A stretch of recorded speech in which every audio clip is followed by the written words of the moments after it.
Hi everyone, welcome to the Vienna Degrowth conference. Sorry about the difficulties with the video. We will start now with the panel. And Brototi will say some words about the support group and the coming conferences. So thanks for bearing with us, and we pass it on to Brototi. Hi guys, thanks. Hello. Hi, good morning, good afternoon, good evening, everybody, depending on where you are. I would like to take this opportunity to quickly talk about the upcoming Degrowth conferences and also launch the open call for expression of interest for the next session of conferences as part of the support group of the International Conferences on Degrowth for Ecological Sustainability and Social Equity. So there have been some changes in light of the ongoing health and economic crisis, in the sense that the 7th International Conference on Degrowth, which was supposed to be held in Manchester in September, has now been postponed to be held in July 2021. What will happen in September would be a smaller symposium specifically focusing on the implications of COVID-19 for ecological economics and degrowth. And more information can be found in the website degrowth.info as well as in the Manchester conference website.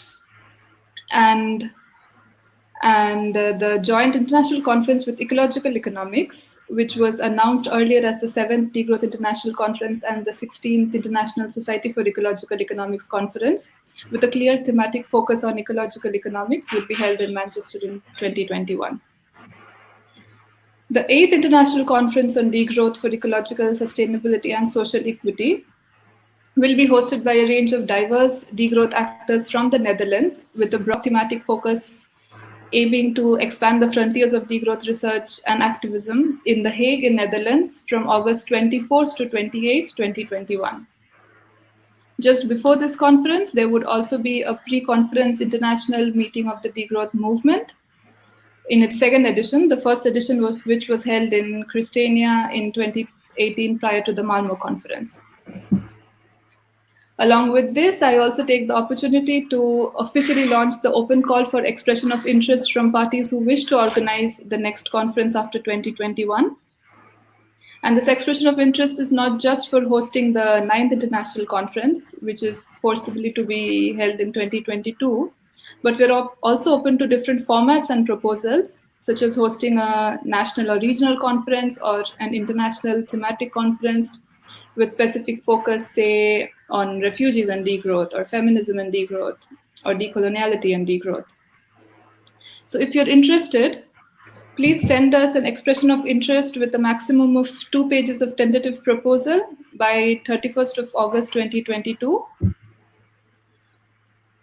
And after that, a complete proposal would be expected of around 5 to 10 pages by 31st of January 2021. The proposals can be sent to us in the website supportgroup@degrowth.org, and all this information is also available in degrowth.info. Ideally, if you would like to apply, we would be very happy to hear from you either during the conference right now in Discord or through informal chats, but it is not a necessity condition. We would also urge for all of us to collectively think on how, in these changing global scenarios, the way we try to interact with each other and the way conferences are shaping needs to be rethought of. And we would be very happy to welcome your proposals and suggestions for that. That's all from the support group. Wish to engage with you in the next 3 days on very enriching and fulfilling conversations. Thank you. Thank you, Brototi and the Orga team. My name is Laura. I will be moderating this opening panel. It is 3 minutes to 10, and there seem to have been some technical issues, so I would give us all a 3-minute break. There was a lot of input as well in the first 10 minutes. Well done for staying on board. So I would say we all just stand up, shake out. I'm going to do it, and you can laugh about me or you can join. And then we will actually start at 10 sharp. So get a coffee or a drink or go to the loo quickly. And we'll see you in 3 minutes or 2.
Okay, 10 o'clock sharp. The online world has made us all very punctual. As I said, my name is Laura Grossmann. I will be moderating this opening panel. And I'm very excited to finally be here today with almost 800 people listening and watching. This is amazing. That's way more than we could have had if the conference would have been held offline in Vienna. First of all, if you want to listen to this panel in German, there is a translation channel on the conference online forum Discord. There is already a link in the yellow bar in the chat window of this webinar jam. And if you follow the instructions there, you will be able to listen to a German translation. Otherwise, feel free to stay with us in English. When I was thinking about what to say in this intro as the first person to speak to you in live, I thought, what would I say if this were a real offline physical event? And one of the things I would definitely do is join in the round of applause you would surely have given the organizing team just before. And then I would thank them for their hard work. And as I thought this, I realized they will totally miss out on any direct reaction to their efforts, such as a round of applause. You won't be able to jump around and celebrate with each other and hug each other or cry in each other's arms when something doesn't work out. And I find that is such a shame because there was so much hard work that has been put in the organizing of this event, of two events actually, one offline and then a whole other one to do it online. And I think this is so impressive. And in light of this a bit awkward situation, I hope I can speak for everyone when I say thank you so much for doing this, for the hard work we've put in. It's really highly appreciated. And maybe you can imagine now 800 people joining in with a round of applause. So this is the first thing I really wanted to say. But maybe let's start now. Welcome to the panel, The Need for Degrowth and Time to Think About Strategy. In the very beginning, I myself was part of the organizing team as well. I had to drop out after a while because I was doing too many things and wanted to focus my attention. But I stayed in touch and facilitated some meetings, and I'm very happy to be here today and to be able to be part of this. I have been a fan of the conference's theme of strategy since day one. The small group of people we were that initiated the organizing process was dominated by students and activists. And I find from my semi-outsider perspective throughout the process, the team has stayed quite young and grassroots. And I think you have all found a wonderful balance of activist spirit and academic advice and support, which is one of the goals of the Degrowth conferences after all. And maybe the theme of strategies is a result of this background. The theme was actually one of the first things we all agreed upon when we first started. And as I said, I'm personally a huge fan of it. It's sometimes, as an activist, I find it so frustrating and disheartening to see so many active people and engaged people doing great things. And sometimes it just doesn't feel like very connected, or not as if it were a sum that is bigger than the individual parts. And the hope is now for me, and maybe for some of you as well, that this conference will help us, or maybe even force us to think about this bulky, big and uncomfortable topic of strategy. It can be so hard to honestly analyze how much or how little impact we have with our actions, and it might feel limiting to do what is strategic rather than what we feel naturally drawn to.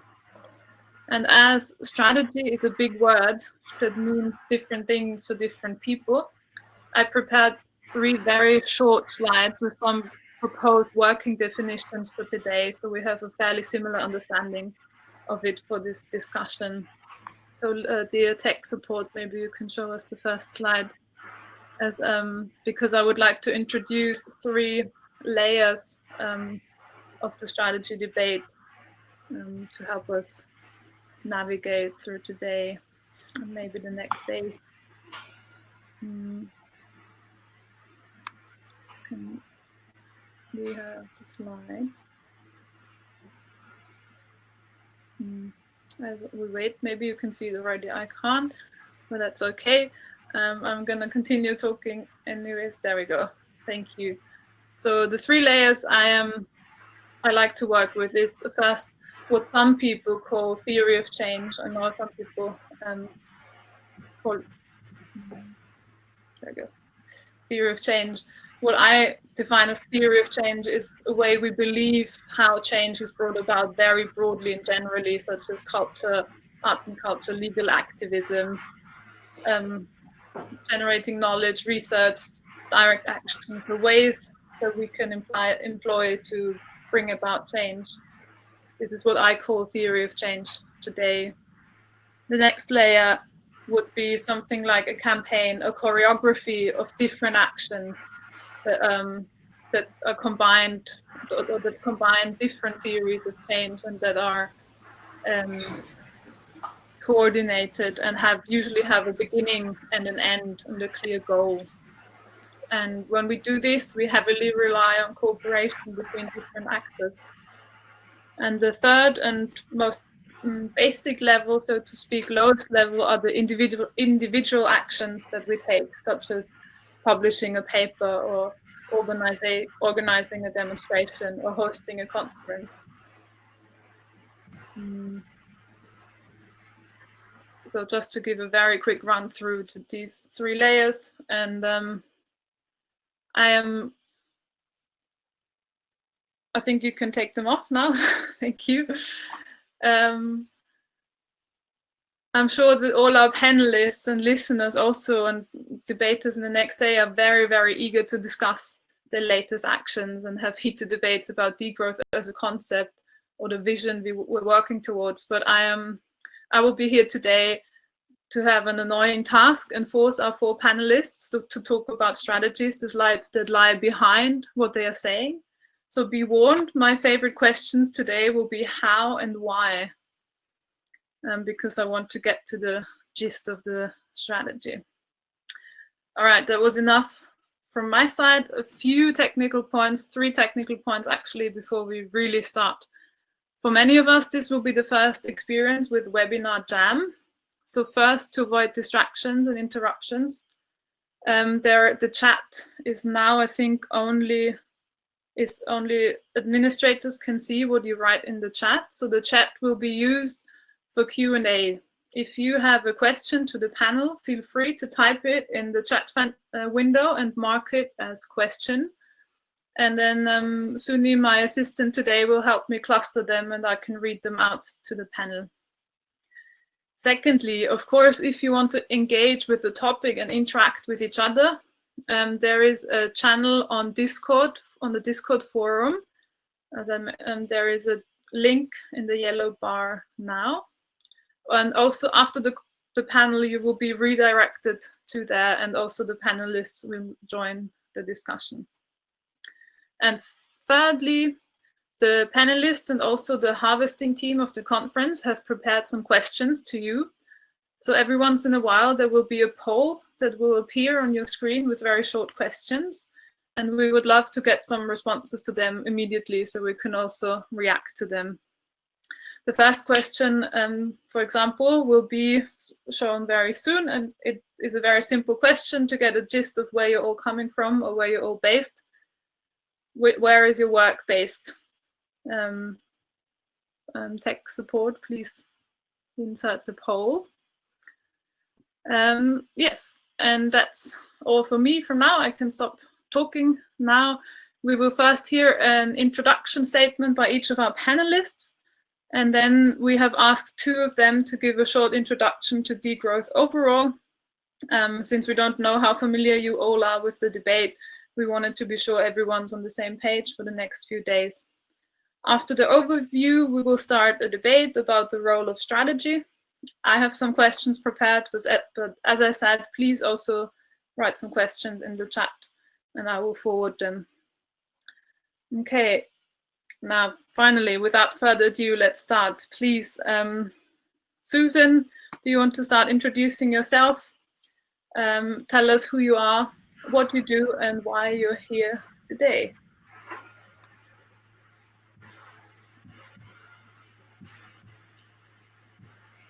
Hello? Can you hear me? Yes. Wonderful. Good morning, everyone, or afternoon. Scientists have long documented and warned about harmful consequences of growth. Participants in this conference have produced hundreds of publications that critically analyze growth societies. Yet the quantity of matter and energy used by human economies every day continues to increase, while governments and businesses promise and prioritize further growth. I agree with Laura, it's high time for a conference that impels strategizing on how to change course. My path has involved learning and teaching largely in and about Latin America. And today I address strategic action on one front. How can we broaden approaches to knowing and communicating about our worlds and about our roles in them? I make a case for complementing scientific arguments with more humanistic approaches that connect with the feelings, meanings, and values of those diverse human beings who must be part of the transitions we seek. In collaboration with feminists, environmentalists, decolonial, other emancipatory movements, degrowth advocates have been communicating in all kinds of ways: manifestations, actions, artwork, makerspaces. Yet it has not been easy to produce knowledge collaboratively across epistemological and social positions, nor across cultures and regions. Vienna 2020 explicitly calls for dialogue and co-creation among practitioners, artists, civil society, as well as scientists of quite dissimilar disciplines. To achieve those objectives, I know that the organizers have worked for years to build on the creative traditions of earlier degrowth experiences, when we all paraded through the streets of Budapest at degrowth, at the World Degrowth Conference there, shared Farm Fest, vegetarian meals at Descrecimiento Mexico, danced to Native American chants in the Canadian Ecological Economics Conference. However, in this virtual conference, in this quarantine world, degrowth faces new challenges exactly on the front that I'm worried about: producing new, more impactful ways of knowing and communicating about the world.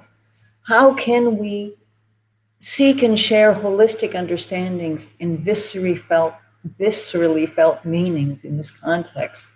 And how can we forge human connections, charge bodily and emotional energies? That's why I'm here, and I'm looking forward to some synergy on these challenges. Thank you. Thank you, Susan. Asume, do you want to continue?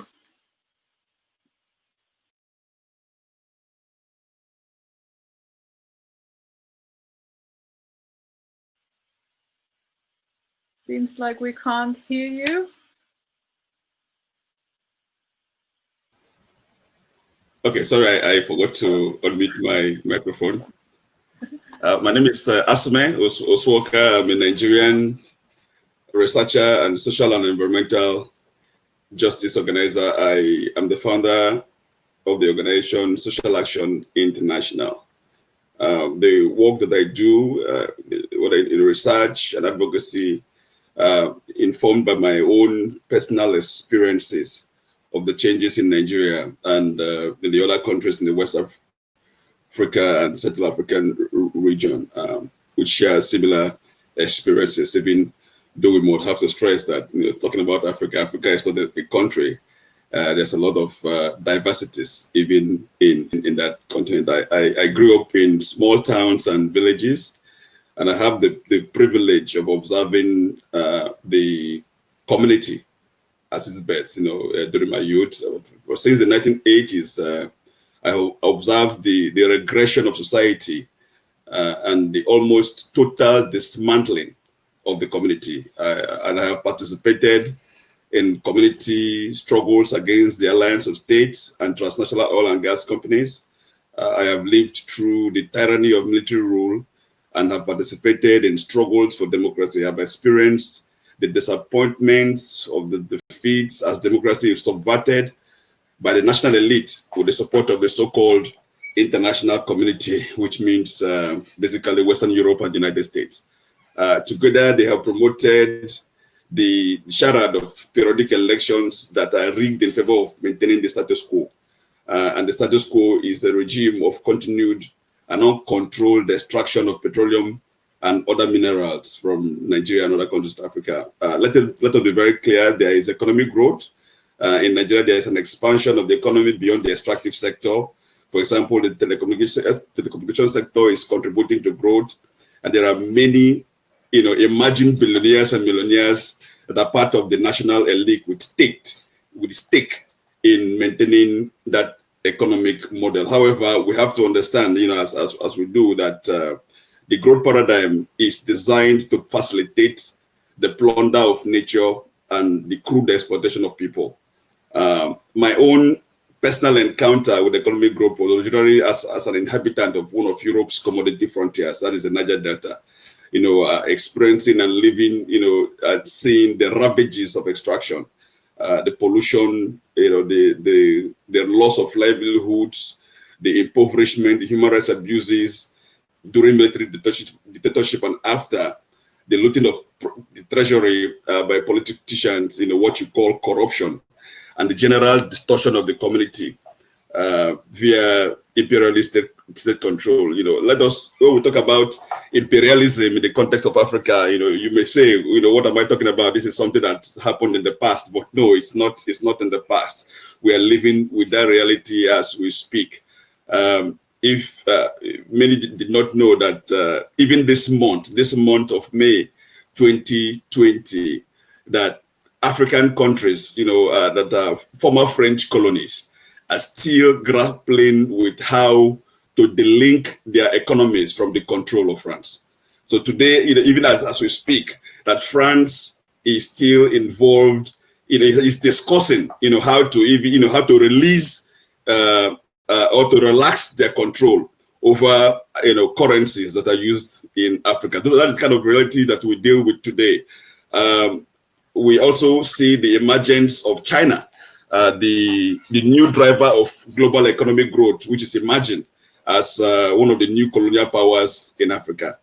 So I agree that there's an imperative of changing the capitalist system that promotes the idea of economic, or the idea of economic growth. It is also important for me that we understand the multiple dimensions, the historical, and contemporary social and political problems that are associated with economic growth, and the ways that the growth model dispossesses people in different ways. Therefore, we need to understand the different contexts and the diversities of the problems. We need to understand that the growth, or whatever name it is that we use, is necessary but not sufficient. There's need for reparations, there's need for the regulation of ecological debt, there's need to understand that the state, as the main facilitator of capitalist expansion, must be restructured to accommodate the self-determination of communities. So the first step to discussing strategy, in my view, is to understand the diversity of the context and what needs to be done, in different contexts. What is needed in Europe today might not necessarily be what is needed in my village in Nigeria. Thank you. I'll stop there for now. All right, thank you. Brototi, can you continue, please?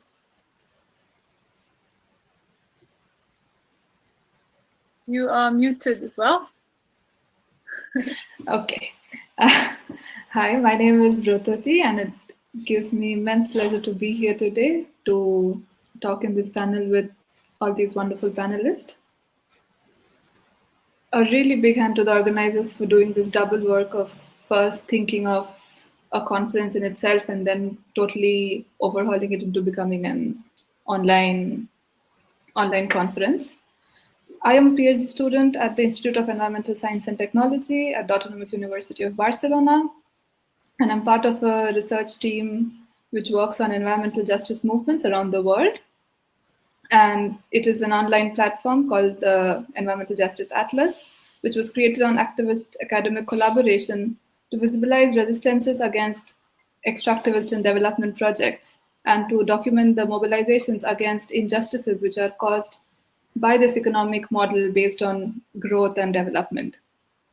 My focus of research is specifically on environmental justice movements in India, with a particular focus on coal projects. So I work around environmental justice and climate justice. And my interest in degrowth stems from the engagement on field with environmental justice activism, and how I see that for India, a central importance is the preservation of the degrowth paradigm and practice, and not establishing as something new. And I will talk about this a little bit more during the panel. And concretely, I started thinking more and more about degrowth after I arrived to Delhi, which is the capital of India, and encountered the imperial mode of living, coming from a small city into the capital and seeing how the lifestyle and everything is completely towards a very consumeristic, a very capitalistic way of living. Since 2017, I have been in Barcelona and a part of research and degrowth, which has helped me to broaden the understanding of what we understand as degrowth in the European context. So my engagement today in this panel is based on my ideas and experiences stemming from my experiences in conducting fieldwork, in understanding the different alternative ways of living and well-being in India, as well as my positionality of being a person of color in Europe and what exactly does that entail.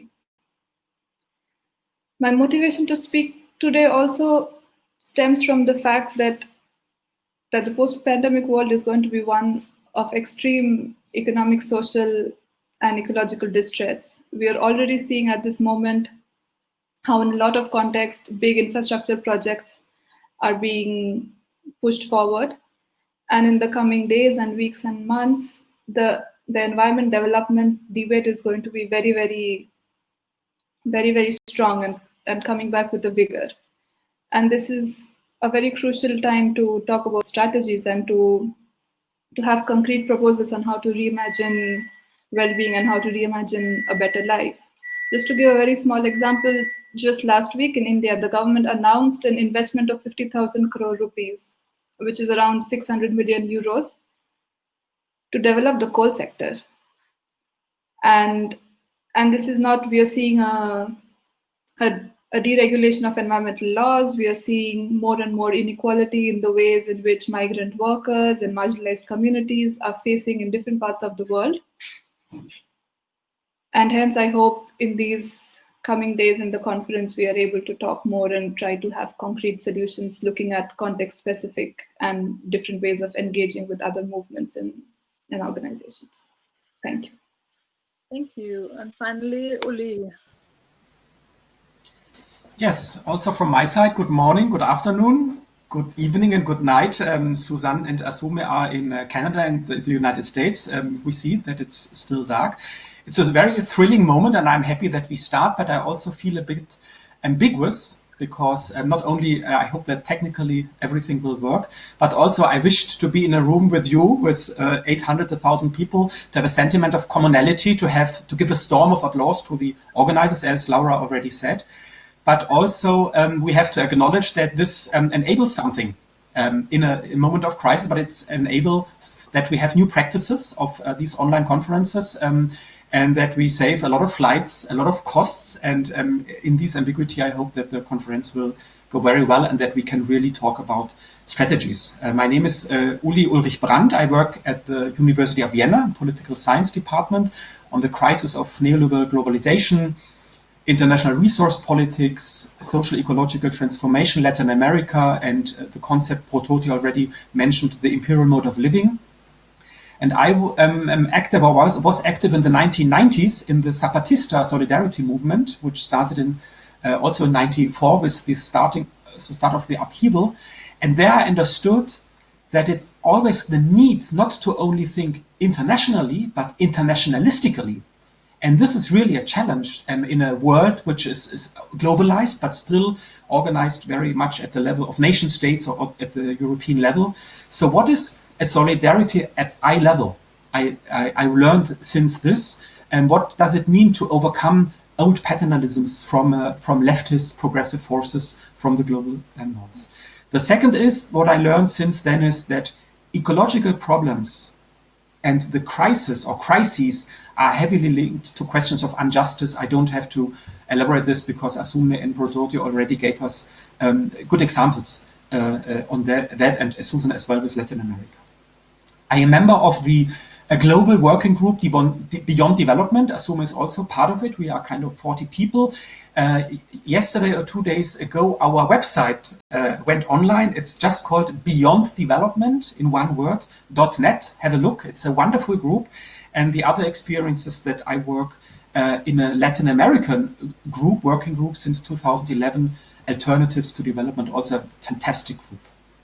The motivation to talk today are 3 aspects, just to be very brief. The first is to be part of a thrilling, and I would say flourishing, to avoid the concept of growth, a flourishing international network. Brototi was already referring to Research and Degrowth, the support group, the group Feminism and Degrowth, FADA, and many other contexts, and also these international conferences. The recent letter on Corona and degrowth was already mentioned.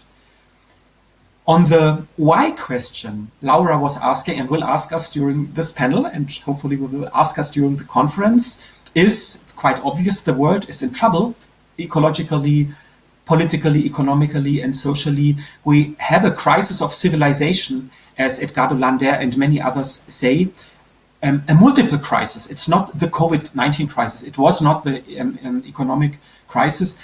And the why question is that the probable, not the desirable, but the probable dealing with this change of disaster, these crises will be neoliberal and authoritarian. And even now we have a stronger state intervention. This is the saving of neoliberal capitalism. It's not overcoming neoliberal capitalism, because neoliberal capitalism is a question of power, of forces, of the rich, of the large companies, of the transnational companies. And in a moment of crisis, as always, the losses are socialized, but when there is a stable moment, the profits are privatized. So I would say the overall picture is that we are still in a move towards a neoliberal authoritarian dealing with the multiple crises or crisis of civilization. And to finish the first round, a bit on the how question. Degrowth, to me, is for the perspectives of the global north a very important perspective. Viviana Azara said last Monday in the press conference, and many others, it's an interpretative master framework, and it's a proposal for democratic social ecological transformation. And we need urgently these short-term, mid-term, and long-term strategies. And there is already a lot there.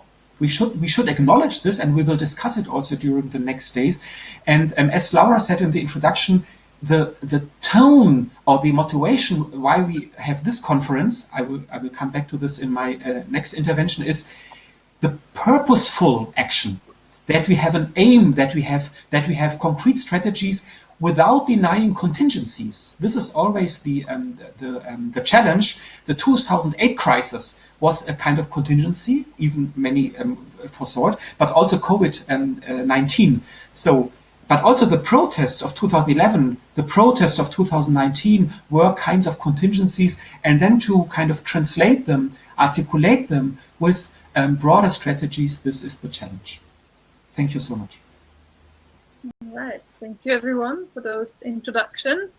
Now, Brototi Roy, I give the word back to you to tell us a little bit about degrowth and why this needed in response to the multiple crises. 5 minutes. You are muted again, and the audience can start playing. All right.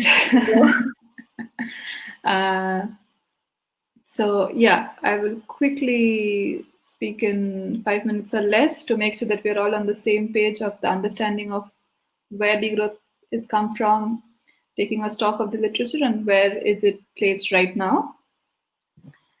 I think we're all here in agreement that infinite growth in a finite planet is madness, and degrowth is in that vein an attempt to repoliticize the debate about desired socio-environmental futures by questioning this hegemony that growth and development model seems to have.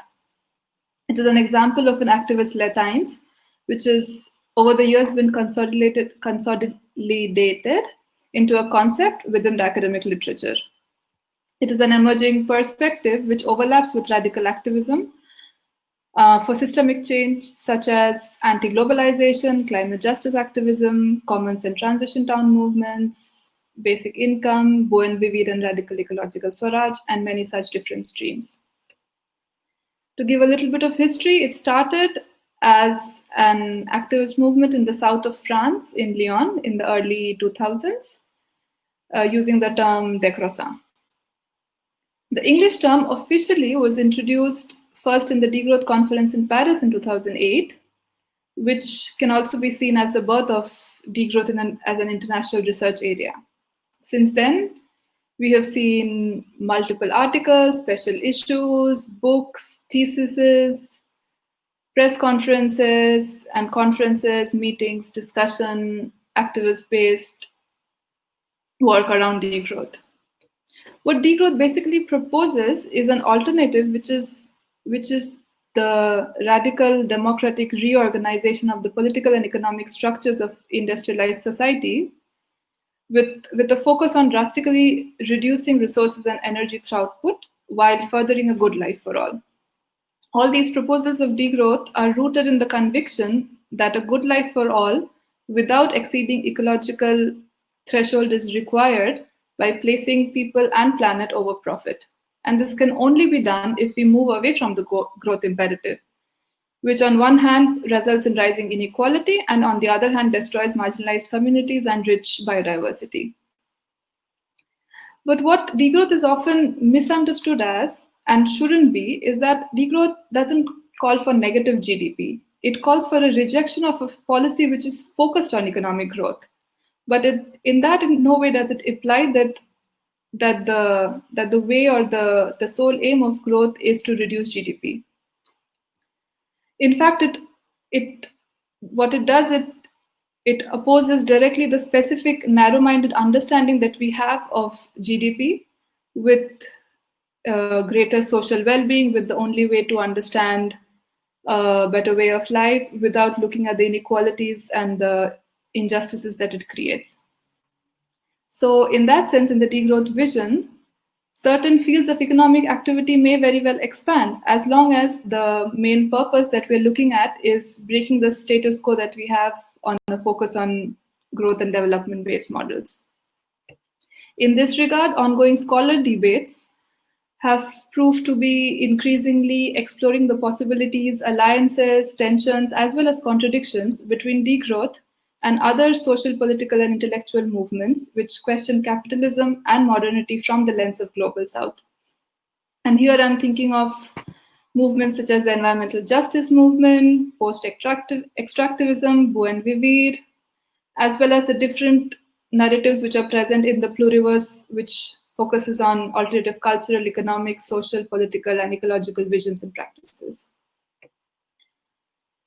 Along with the advancement as an academic field, what we are also seeing in the recent past is that there is a lot of debate and discussion happening in social media and press articles, including Twitter fights around degrowth, and the different ways in which degrowth is deliberately being misunderstood and misrepresented as reduction in well-being, as increase in poverty, and reduction in the betterment of life.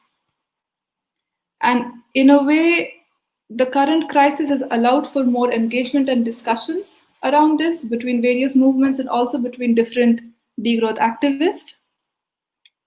To give an example for this, one such attempt is being taken by Uneven Earth, the online journal, which is launching next week a new series called Resources for Better Future, which is a glossary of crucial terms and concepts which are used in the degrowth literature with concise and clear definitions and being very specific on what are the political positionings when we talk of certain terms.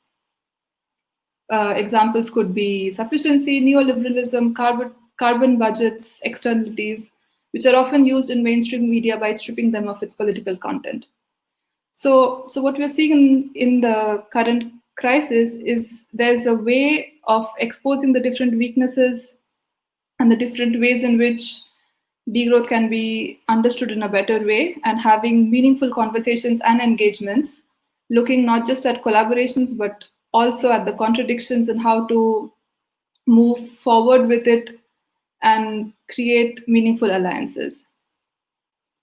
The crisis has already exposed the many weaknesses of our growth-obsessed capitalist economy: insecurity for many, crippling healthcare systems, undervaluation of some of the most essential professions.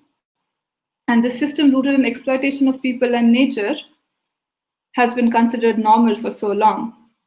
So what we are seeing in this pandemic is a way to really push for this conversation ahead. But what we are also seeing in this pandemic is that there's a push for a more authoritarian government, which Uli just mentioned before. There's stronger mass surveillance, there's introduction of more and more invasive technologies, there's closure of borders happening and restriction of the rights for assembly. There has been a degradation in environmental laws, clearances are given to large-scale projects, and environmentally destructive and projects which are being harmful to the indigenous and marginalized communities are happening at a much higher pace than before.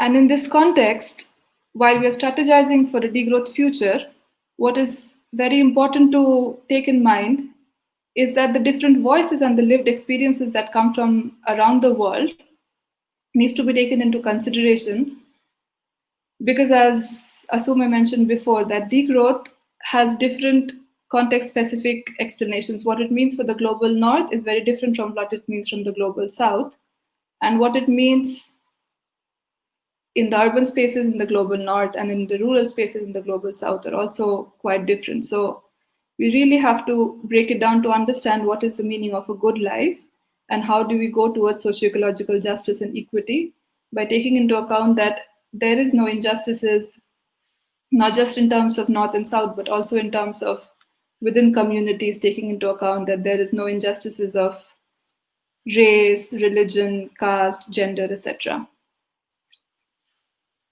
Degrowth, despite always being clear on claiming multiple sources of the concept from majority world, unfortunately continues to remain largely Western. And I think a strategy for degrowth needs to take into account how to change this narrative and how to make degrowth more feminist and more decolonial. There has been a lack of both an in-depth analysis of the ways we engage with the global south, as well as including the multiple voices of the activists and the academics outside of global north. So what the strategy for degrowth would include, in my opinion, would be not go back to resetting the global agenda in a neo-colonial manner, but instead to specifically address colonial differences, geopolitics of knowledge, heteropatriarchy, and relations of exploitation in the modern capitalist world, engaging in a pluriverse of alternatives. With this, I will now give the word to Asume to explain further what exactly do these multiple crises look as a result of unrestrained growth in his context from Nigeria, and then take the discussion forward. Yeah.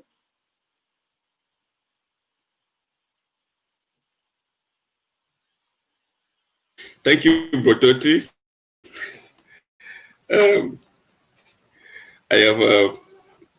I'm not an expert on the growth myself. As a matter of fact, in preparing for this panel, I had to do some research to check out, what the growth means, and that took me to try to understand better what growth means, and I get to understand, for example, that economic growth means, one way to say economic growth is the expansion of national economies over time. And so there are figures that are thrown out, to show how much growth, economics have experienced in a particular year and all that. But what is missing in the picture is the enormity of dispossession that goes on to create the growth that they talk about. The economic expansion, the growth of the Western world, of Europe, North America, during the Industrial Revolution, the story cannot be properly and adequately told without reference to the enslavement of Africans, the forced labor of Africans. That story cannot be told without reference to the colonizing of Africa and the plunder of resources and the exploitation of people. That is part of the story of growth, economic growth, and even more critical, is the ongoing. Brototi talked about the hegemony of the growth model and the hegemony of neoliberal economics, and how countries and national politics, the national elite is tied to this growth model, and not looking at other possibilities. And so it is important that we understand that beyond the statistics and the numbers, beyond the economics, that there's a need to overhaul the politics, the international political system, the order that subjugates people and prevents the possibility of a better life. Even as Brototi has mentioned, that we need to reimagine that. We need to reimagine what a better life consists of. And I think about, when she mentioned that, I think about my own experience as a child growing up, in small towns and villages in Nigeria, and seeing, experiencing the happiness, the freedom that we had as youth, and comparing that with what children experience in those same communities, and the situation is much worse now, despite the reality of growth, with all the exploitation, with all the oil export, the oil and gas export in Nigeria. Nigeria is one of the main exporters of oil and gas. That has not translated to better life for the majority of people. But I will go back to Nigeria. But before, I just want to make a point about COVID-19, just to add a voice to that, and the need or the opportunity that has given us to reset the way we do things. I regret that we were not unable to gather in Vienna for this conference. I've not been to Vienna, and I look forward to the opportunity to visit that beautiful city for the first time. So that's a shame on my part. But however, we must ask ourselves: do we really need to devote so much money to embark on international travels for conferences and workshops and rallies and all that all the time? Let us think about the real cost of flying activists to participate in rallies, for example, during climate conferences. What I see is that the global NGO system that has emerged in the past 20 or 30 years engages in many, what I would call jamborees, even though there are minimal impacts. We have an opportunity to examine how capitalism funds NGOs and academic researchers to engage in activities of consumption that may help to maintain the global status quo while achieving at best incremental amelioration. The problem that we face is enormous. It's much bigger than the discussion that we have on the table today, and we have to recognize that. Climate change is, or the specter of climate change is one of the main points to support the growth argument. And it is important to stress that climate change is real. It is not something that it is going to happen. It's something that has been happening for decades, for a few decades already. And what is happening, if you look at the Sahel region of Africa, you will see the challenges, the destructive impact of climate change. This is a region all through the region in Nigeria, in Niger, in Chad, in Mali, Burkina Faso, northern Ghana. You find the similar pattern of conflict wars involving herdsmen, pastoralists, and farming communities because of the increasing desertification and the loss of pasture, land for pasture because of climate change. Most of participants in this conference will have heard about the Boko Haram insurgency in Nigeria, the Chibok girls that were kidnapped by the insurgents, the fact that there are over 30,000 people have been killed in that war. About 3 million people are currently displaced in this Lake Chad basin. About 7 million people are in need of, are dependent on humanitarian aid even to survive. What we don't recognize is that all of these conflicts have been caused by climate change, and that climate change is the underlying factor that creates these conflicts. And what we also people don't make reference to, even when we talk about the narrative is that of Islamic insurgency, the reality is that studies have shown that the release of aerosols in the northern hemisphere from the burning of coal and other greenhouse gases in Europe and North America caused the atmospheric cooling there, that is in the north, and shifted the tropical rainbow southwards, which caused severe drought in the Sahel in the 1970s and 1980s. So what we are experiencing, the conflicts, the instability, the dislocations, the displacement that is going on now is because of the economic growth, the economic development, what has happened in Europe as far back as the 1960s to 1980s. We're feeling the impact now. So it's important that these connections are made. Do I have more time? I can see 1 minute. Okay. So for me, the biggest challenge that we face is the repercussions of colonialism, which there will be no we won't have these colonial states if not for the needs of European economic expansion to promote economic growth in Europe. And today we still have a situation where there's domination of the mind. We have a situation where the international community promotes, the local elite that is tied to the agenda of economic growth, that are tied to continue to maintain the position of Africa in particular as the supplier of the procurer of raw materials to service the economic growth in elsewhere. Europe, North America have had their time, still have their time. China is emerging.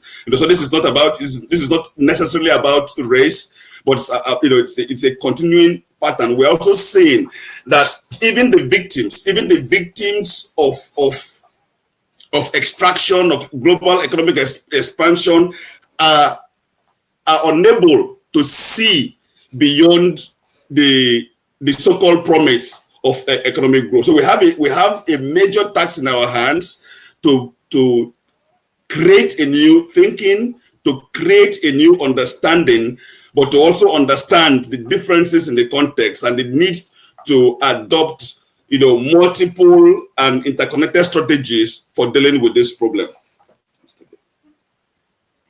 So I'll stop there for now.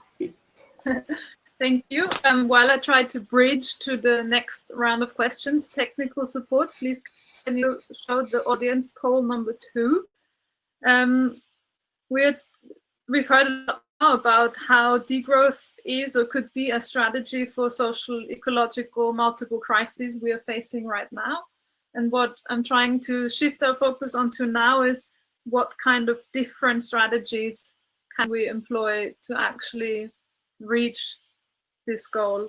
When we had the preparation for this panel, there was a lot of talk about how degrowth as a concept can be seen as critical from a perspective of the global south, and both of our first speakers have touched upon this.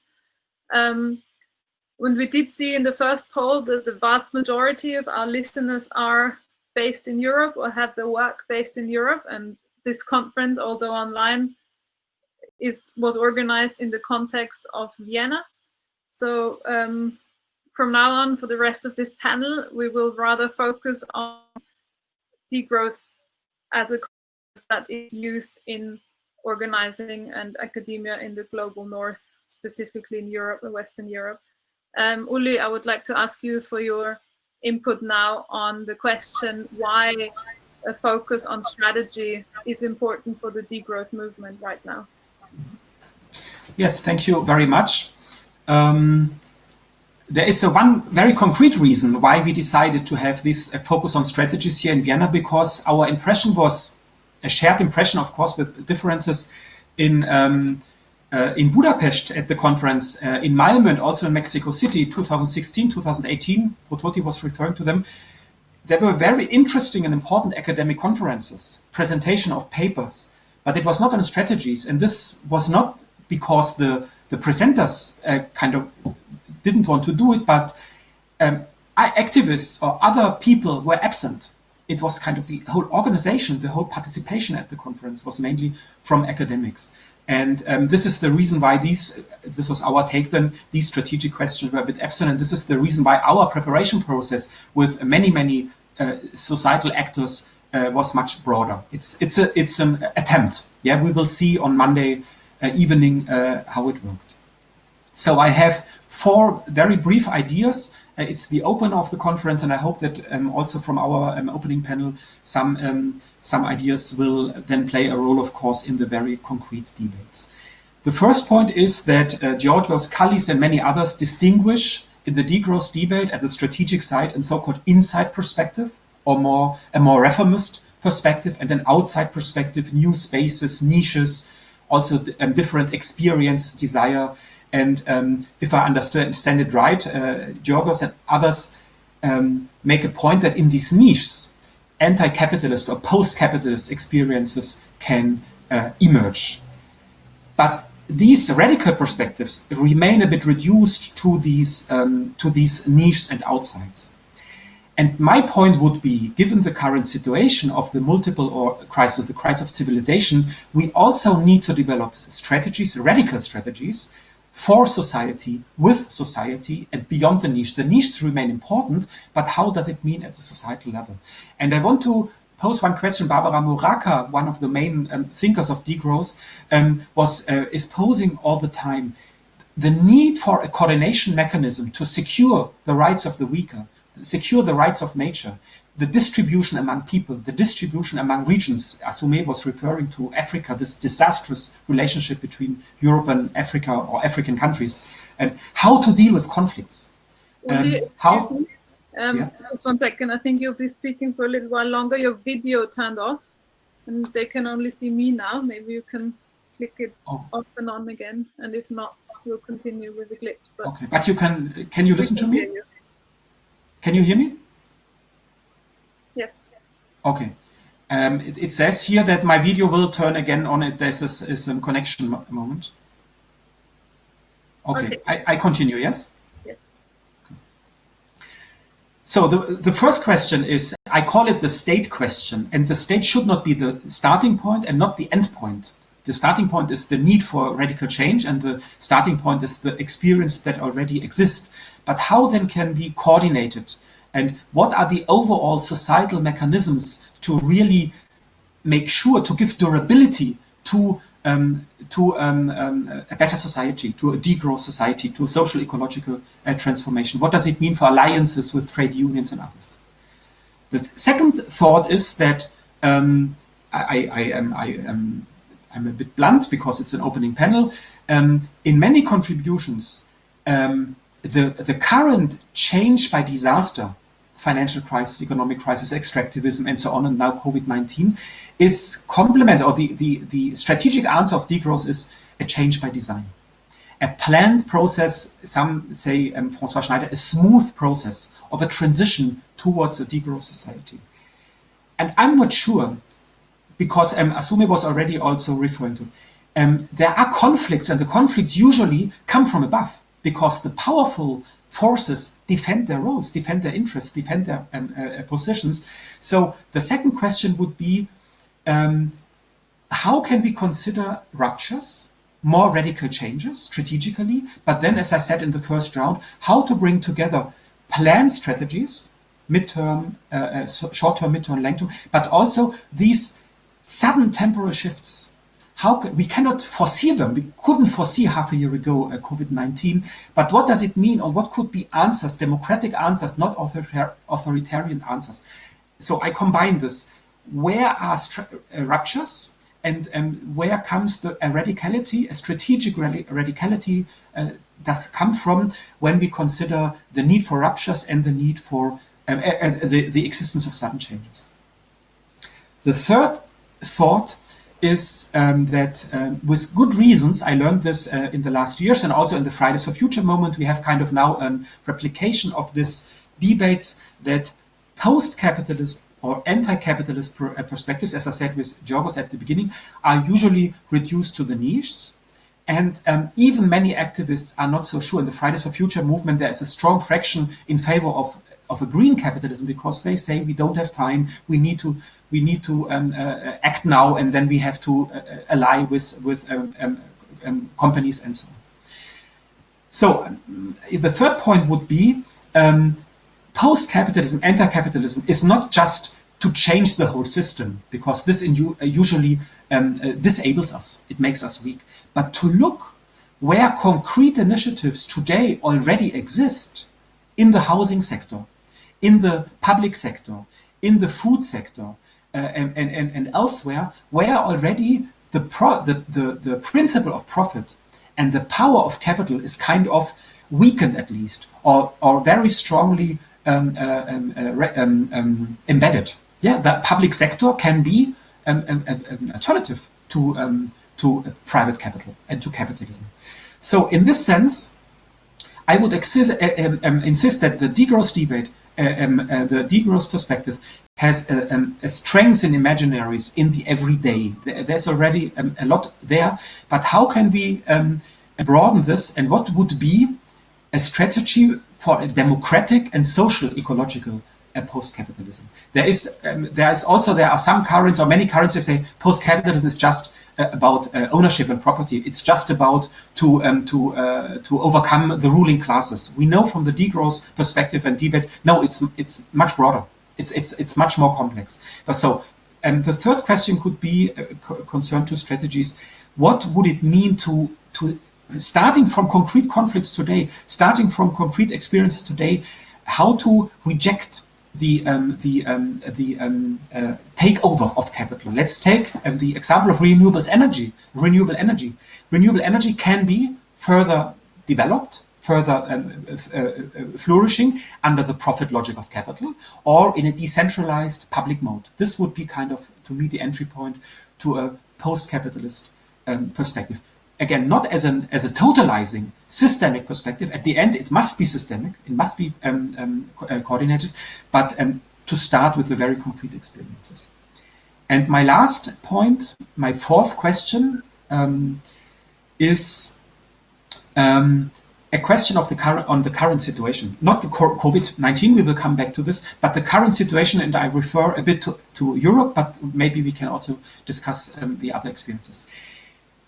There is, at the side of the elites, of the political and economic elites, there is, in parts, an awareness of the social ecological crisis. For example, the European Green Deal, now featured by Ursula von der Leyen and others, is an outcome of long debates and also long resistances, long protest movement, that the social ecological question has to be taken seriously. So my point is here at the end, there is a contest among the powerful to how to deal with the crisis. And there will be the Bolsonaro, Putin, Trump fraction. They just say, let's get rid of all these ecological stupid things. This is an authoritarian, anti-ecological capitalism. Then there will be an authoritarian, the project of an authoritarian ecological capitalism, promoting interests of both the interests of fossil capital and the interests of green capital, and not very integrative. But a third project could emerge, I would call a progressive green capitalism. There would be attempts to push back fossil capital. Decarbonization is an important concept in these debates, and to integrate some social aspects, to integrate the trade unions, for example, to get them on board. It's not our proposal, it's not a degrowth proposal. I'm fully aware of this, but my question, and then I finish, is how radical strategies, a radical project, whether and how this could be articulated with the socially and ecologically sensitive forces at the site of establishment. So thank you very much for the attention. Okay, thank you. Susan, maybe tech support can turn Susan bigger. What do you think this conference might contribute to the topic and the role of strategy in degrowth, building on what the others have said, how important it is? How do you think we can take this back to our home places? There's a lot of things to discuss there, Laura. I think many of us here generally agree on why to move away from growth and toward that democratic socio-ecological transformations that Uli so beautifully characterized. But we have much more heated debate about how to move forward. And those tensions can be fertile. Uli just described three quite different approaches. Debating and struggling amongst them can help us move forward, but they also frustrated our concerted efforts and they limit our impacts. So I want to think about different types of change that may allow us to move forward. Natural scientists work to decrease harm to ecosystems. Planners promote technological innovations, efficiency. Political economists are proposing structural changes that make it less profitable, perhaps, to exploit humans and other natures. However, to the extent that their rationales and operations are grounded in and reinforce dominant ways of knowing, many of these initiatives fall short in nourishing us to forge more harmonious, pleasurable, meaningful lives and worlds around us. My strategy I'm pushing, inviting you to share with me, is to seek radical cultural transformations, figure out ways to produce and reproduce people and relationships that embody different types of identities, self-esteems, feelings in which goodness and well-being are not connected to competitive consumption and productionism. So one place I've been seeking nourishment for understanding that making of new people and new worlds is in traditions less circumscribed by hierarchical distinctions of Western thought. Humans over nature, men over women, European over non-European lifeways, objective fact over subjective experience. And one place where we are exploring different ways of thinking is degrowth activism, experimentation, everything from time banks, community gardens, co-living, convivial meals, foster some kind of multifaceted practices and sensations that nourish different, more harmonious, perhaps, world making. So I'm going to reflect here on two strategies, or two realms of strategy in my life in research and teaching. And they coincide or resonate with two ideas. One's already been mentioned by Brototi and others, pluriverse, a rainbow of knowledges, cosmologies, vital worlds that coexist in tension and complementarity. That's different from the universal truth of science, of Western science. The second idea is senti pensar, an idea developed in Latin America that tries to capture integral living and thinking in which mental thoughts are not divorced from bodily and emotional feelings. So my first example is a research network on other pathways. As we've discussed and also observed in the poll, degrowth emerged as a proposal from and for the global north.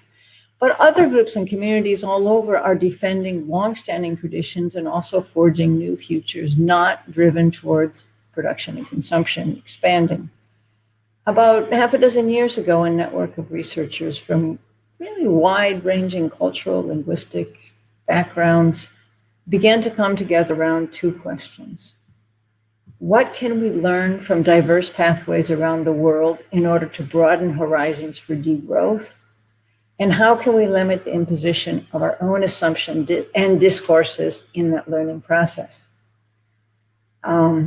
We've learned a lot in this network, in this conversation. I'm just going to give one example that I think resonates for many of you. When 17 of us set out to co-construct a special issue on Journal of Political Ecology, we encountered some enlightening challenges. We came from 14 different countries, but many of us had a similar idea about scholarship, right? Our conversations had overflowed with local voices, places, practices from all communities around the world that we've been accompanying.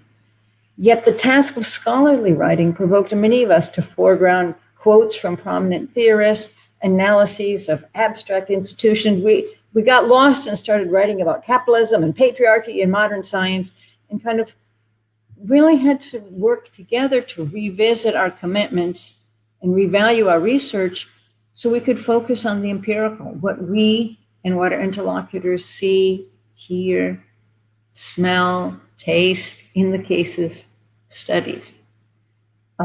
So we've written about this in an article called Pluriversal Learning, Pathways Toward a World of Many Worlds.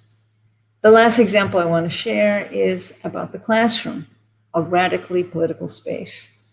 In Latin America, where I lived and taught for 15 years, and now at the University of Florida, I'm grateful to learn with students from really diverse cultural and disciplinary backgrounds.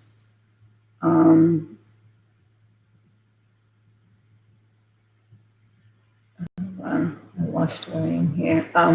Courses that I teach tend to build tension around two apparently antagonistic goals. First, empower participants through rigorous training and scholarly analysis of scientific facts about human-environmental interaction.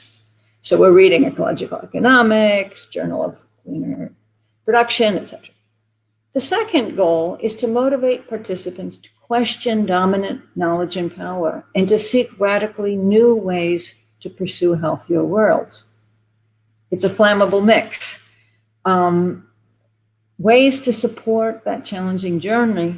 In the classroom, we try to build solidarity among participants who bring diverse ways of knowing and being. They're literally embodying the pluriverse in the classroom. So we try to appreciate that. The second strategy is to mobilize body and emotion in addition to mind in a sort of senti pensar of learning that involves sharing food and music during each meeting. We have a banquet scheduled the week that we read about happiness research and dépense and conviviality. In one assignment that the students in one of my classes do, they document their own consumption of material, energy, and information minute by minute during 24 hours. Some of them have lists of 300 instances of consumption. The challenging part is not just technically documenting, but writing about their bodily and emotional feelings experienced with each instance of consumption. Some discover amazing mixes of hunger, pleasure, pride, disgust, identity, guilt, satiety, desire.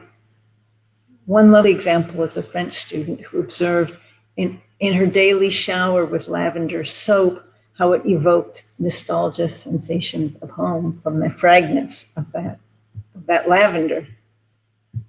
Later in the semester, we locate these habits and sensations within global commodity chains, webs of exploitation, examining quantitative documentation of unequal ecological changes that are somehow connected to these bodily and emotional experiences that we have with things in our lives. So to conclude, barriers, we struggle with barriers. The researchers in our network and graduates in my courses have built fabulous capacity and commitment to change the world, yet a surprising number struggle to survive economically and also find it really hard to make impacts in today's political and professional world. One source of strength and courage that I'll end with is the confidence that I think I hope we share by being together today, is through these collaborative journeys, we transform ourselves and our relationships with each other. In doing so, we're already changing the world. That's what we're doing at Vienna 2020. Thank you. Okay, thank you all. Now we turn to a more snappy Q&A.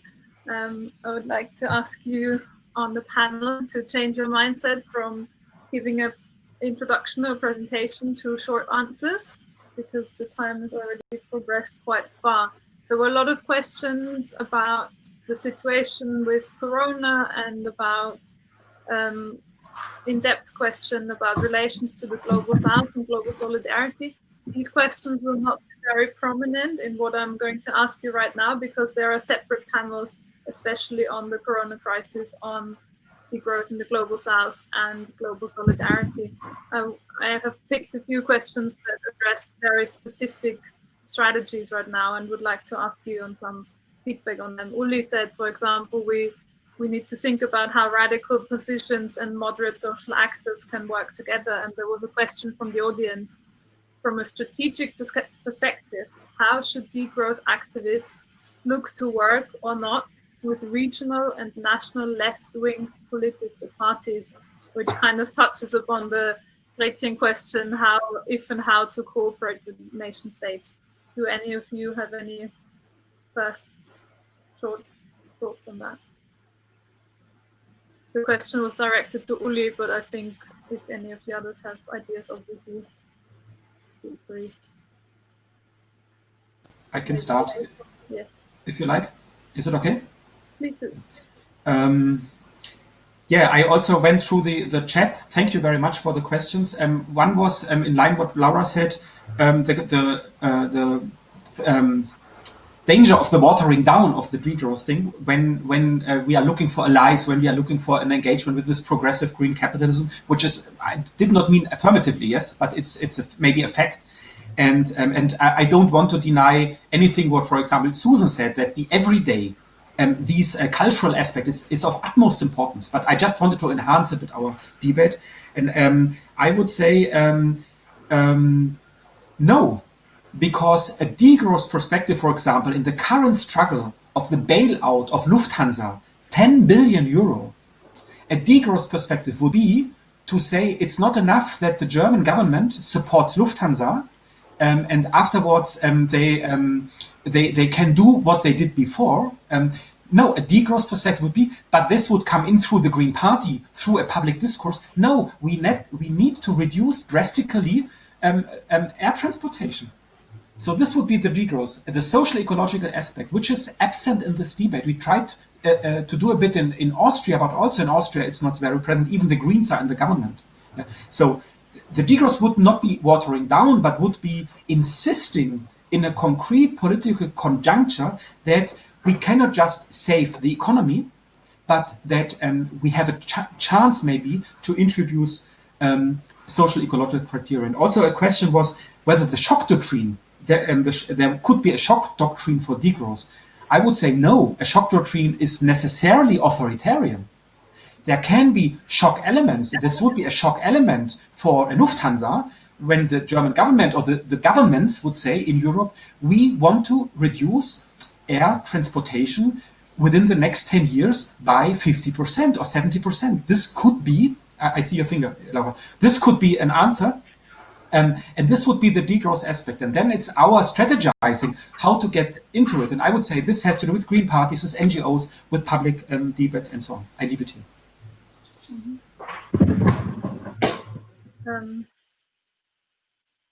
We've discussed in the preparation of this panel that less friction would be actually between you guys, but between the different systems you work and operate in. So I'm interested now, Brototi or Asume, do you think the situation in regards of cooperation with institutional politics is different in Nigeria, for example, and India than it is in Europe? Please, Brototi. I will switch on the mic. Yeah, in India, it is quite different because the common sense or the national narrative is that we need more growth. And although there are a lot of reports which question that how in the country the growth is primarily jobless and the growth is leading to more multidimensional inequality, the way to question it or the way to break it is through using other ways of somehow subverting the way in which you understand growth and development. And to give a small example, to say that we want development, not destruction, which in a roundabout way is saying that the development that you are selling to us right now is destruction. So there is always this constant tension between the state and between the people in the grassroots who are fighting for ecological sustainability and well-being. And at this point, I don't see so much engagement or so much awareness of trying to fight for the environment and for sustainability from the government. So it doesn't look like something which would happen in the near future. Okay. Like for every question in responding, I just want to stress that we have to understand the peculiarity of different contexts. Talking about national or regional left parties and the possibility of alliances, speaking from the Nigerian point of view, there are, left parties as such are not part of the mainstream of politics right now. And we are in Nigeria, even in the process of, debating and discussing what it means to be left right now. And what that means is that there's some small space. There's a small space in the process of discussing or renegotiating the meaning of left, and I identify myself, as somebody of the left, as somebody who is part of those discussions. We have the opportunity to introduce this kind of issues in our own discussions in terms of how to re-articulate the agenda of the left and how to engage in different processes politically. I have a very uncomfortable question now for the audience and the panel as well. Maybe we can have poll number 4 for the audience, please. It's a question of how well we manage to be strategic, whichever strategy you might follow. It might be alliances or collaboration or education or direct action. Whichever strategy you choose, how well do you manage to follow this strategy, or how much do you get tangled up in daily life and the stress, and then you just do what is in front of your eyes without looking further in the future? So the question to the panel would be, how strategic do you feel you are in what you're doing? Susan, maybe do you want to start answering this? And I just looked at the time, maybe this will be your closing statement actually. For each of you. That's a deep question. How strategic are we is partly about how we're connected to other people. Because, as I said before, by changing myself, I do change the world. But by changing my relationships and kinship and collaborative relationships, I make bigger changes. I think I would like to just leave it there as an invitation for people to try to build strategy through those connections, especially across difference. I mentioned the ongoing, for me, 30 years of efforts to try to understand and learn from people in the Andes and the Amazon, And sometimes I don't feel like I'm strategic in the terms of my political party won. But I'll leave you with one saying that an environmental activist I know in Bolivia told me. She said, Susan, there's a big difference between optimism and faith. You Americans, you're so optimistic because you think your team's going to win. Faith is different. Faith means I believe in what I'm struggling for, even if there's not a chance in hell of winning. And I keep doing it. Thank you. Thank you. Asume, how is it for you in your different struggles? You're muted. You are muted, Asume. I'll try to make it short, knowing that in the 1990s, the Ogoni in southern Nigeria embarked on communal struggle against Shell and the Nigerian state. The struggle of the Ogoni resonated with Western environmental movements in Europe and North America at a time when there was increasing awareness about the impact of fossil fuels and the need to tackle corporations like Shell. The collaboration that ensued between Northern environmental groups and the Ogoni movement may, in my opinion, may have contributed to weakening the Ogoni movement.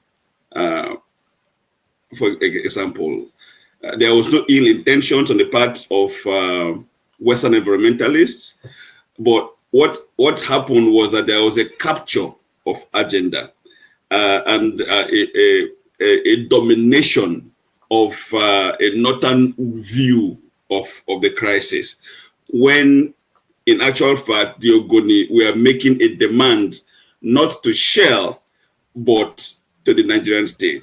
And the demand, while recognizing the destructions of Shell, the demand included calls for political restructuring, cultural rights, and all of those things. It is important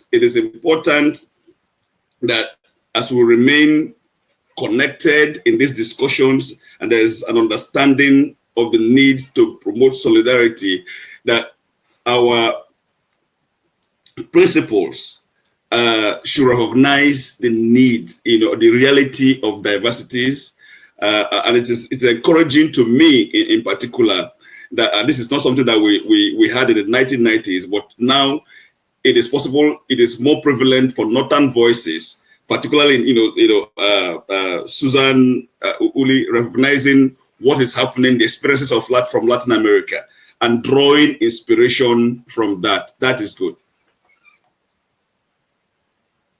Okay, thank you, Uli. These 2 minutes, because the technology will cut us off at past. This is an interesting restriction. Yes, the first is my strategies, my purposeful action in the everyday is in my profession as a researcher, as a teacher, and I'm always a bit between the routines and the strategies to change something, to make the teaching better, the research better, if I write an application, I'm now in a working group to make the University of Vienna more sustainable, and so on. So this is purposeful, and this is my main job. And I would say I'm between routines, strategies, and the second, and this is the question, the point I think Laura wanted to make, is politically. And I come from a generation politicized at the end of the 80s, beginning of the 90s, where the neoliberal offensive was so strong, and there were few people. This was the NGO time, yeah. Social movements were weakened after '89, and the danger was for us as young scholars, but also activists, to be overloaded from the world situation when not a lot was going on. I finished, Laura. So my point would be, in order not to be overloaded in the strategic action, is the need for collective action. And this is why I so also fascinated by the preparation group, by the core team, that you have very much, this generation has again in mind that the collective action has also gives you the chance to withdraw, to not to have a burnout, not to run in a burnout. This is very different from the 90s. We all were in danger to get a burnout because it was another time. So this would be it's more to be reflective, to think in a moment when we act. What is the context? It's very relational, but also what is our own doing. Thank you. Thank you. And Brototi, your 2 minutes with the mic. Every time. So for me, as Uli said, the strategy is, in my context, researching on environmental justice movements. So it's trying to highlight all the different ways in which all these projects, extractivist projects, projects which harm the environment and people, are being taken forward, and to try to do as thorough of an understanding to see how crony capitalism and to see how the growth imperative works. And on the other side, as you mentioned in the 3 topics of strategy, also the theory of change, similar to what Susan was talking about. In my case, it is to highlight more about the decolonial contributions, to look at degrowth from a research paradigm or from a way of living which I have seen in traditional Indian ways of thinking and doing things. And in that sense, preserving a degrowth paradigm in practice, which every time I go to field, I see how people talk about essential key principles like conviviality, solidarity, commons, and as something which has been there for long and which is, because of this destructive development projects and this growth narrative, is being slowly and slowly taken away. So that's my way of engaging and trying to highlight that more and trying to bring that more forward. And yeah. Okay. Thank you very much. It is indeed a strange feeling to know that in 3 minutes we will just all be gone, no matter how many sentences are unfinished. Thank you very much for all of you to discuss with us and the almost 1,000 people who are listening. Amazing. The harvesting team of the conference has organized a graphic facilitator for this panel. There will be a link to the chat, to the result in the chat. And from now on, you can start discussing even also with the panelists in the Discord forum. Again, the link is in the chat and also in the yellow box. And I hope this was a good introduction, a good opener for the next couple of days. I hope to see you in some of the events and discussions. And yes, maybe we can, in the last 2 minutes, we can have poll number 3 also for the audience. Has the degrowth movement adequately considered strategy until now? And if the answer should be no, we can change this in the next couple of days. Thanks again for the IT support. Thank you, Laura. Thank you, Laura. Thank you. Have a great day.